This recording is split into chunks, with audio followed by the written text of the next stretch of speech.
আপনি কি জানেন, আমি যখন ক্লাস 3 ছাত্র ছিলাম, প্রথম সাময়িক পরীক্ষার সময় আমাকে কুমির রচনা শিখতে বলা হয়েছিল। সমস্যা হলো, এরপরে যেই পরীক্ষায় আসুক আমি ঘুরিয়ে ফিরিয়ে সেই কুমিরের রচনায় লিখতাম। যেমন একবার রচনা এলো বাবা মায়ের প্রতি সন্তানের কর্তব্য।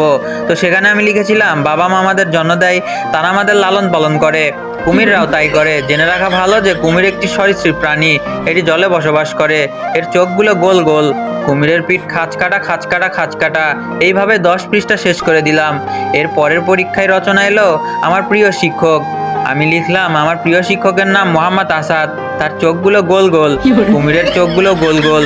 জেনে রাখা ভালো যে কুমির একটি সরীসৃপ প্রাণী, এটি জলে বসবাস করে, কুমিরের পিঠ খাঁচকাটা খাঁচকাটা খাঁচকাটা। এভাবে এটারেও 10 পৃষ্ঠা শেষ করে দিলাম।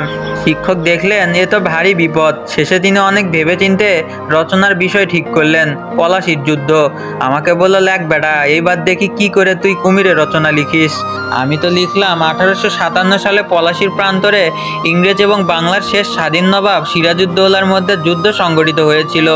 এই যুদ্ধে নবাব সিরাজউদ্দৌলা তার সেনাপতি মীর জাফরের উপর ভরসা করে খাল কেটে কুমির এনেছিলেন। জেনে রাখা ভালো যে কুমির একটি সরীসৃপ প্রাণী, এটি জলে বসবাস করে, এর চোখগুলো গোল গোল, কুমিরের পিঠ খাঁচকাটা খাঁচকাটা খাঁচকাটা। এইভাবে 10 পৃষ্ঠা শেষ করে দিলাম। যাই হোক, ভিডিওটা দেখার পর আপনার কি হাসি পেয়েছিল সেইটা অবশ্যই কমেন্টে জানাবেন। আর হেসে থাকলে হাসতে হাসতে আপনার কি অবস্থা হয়েছিল সেইটাও কমেন্টে লিখতে ভুলবেন না।